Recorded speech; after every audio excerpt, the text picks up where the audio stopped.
avoir choisi ce projet à mener tout au long de l'année avec vos élèves? Alors d'abord, c'est parti d'une idée de projet de liaison avec le collège, donc pour faciliter le passage des élèves de 3e au lycée et qu'ils découvrent la manière de travailler des élèves et ce qu'on y enseigne.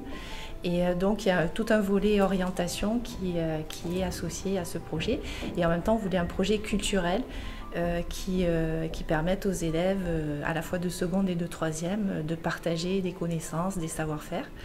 Voilà, et donc je connaissais le travail d'Elissa parce que j'avais vu plusieurs fois son spectacle, Goodbye Pénélope. Donc ce texte était à la fois l'occasion de retravailler les mythes de l'Antiquité et comment ils sont réécrits au théâtre, parce que ça c'est un travail qu'on fait au lycée, d'acquérir tout le lexique, le vocabulaire, tout ce qui concerne le théâtre.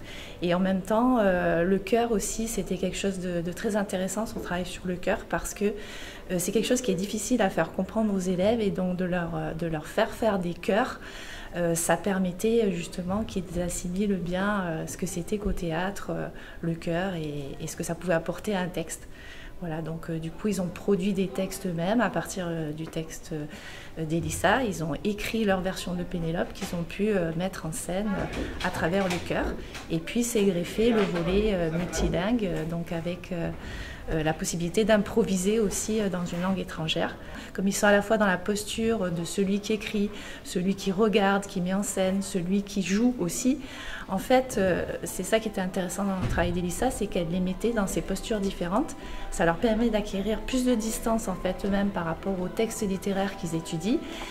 Et même par rapport à d'autres exercices qu'ils vont devoir faire au lycée. Par exemple, dernièrement, ils ont fait des exposés. Ce qui est extraordinaire, c'est qu'ils ont exploité ce qu'ils ont fait pendant les chœurs. C'est-à-dire que j'ai eu des exposés, alors aucun élève ne lisait. Ils étaient très à l'aise et en fait, ils se passaient la parole alternativement sans que ce soit forcément très pensé, et ça donnait du naturel. Et je me suis dit, sans le projet, en fait, j'aurais pas eu ce résultat en classe.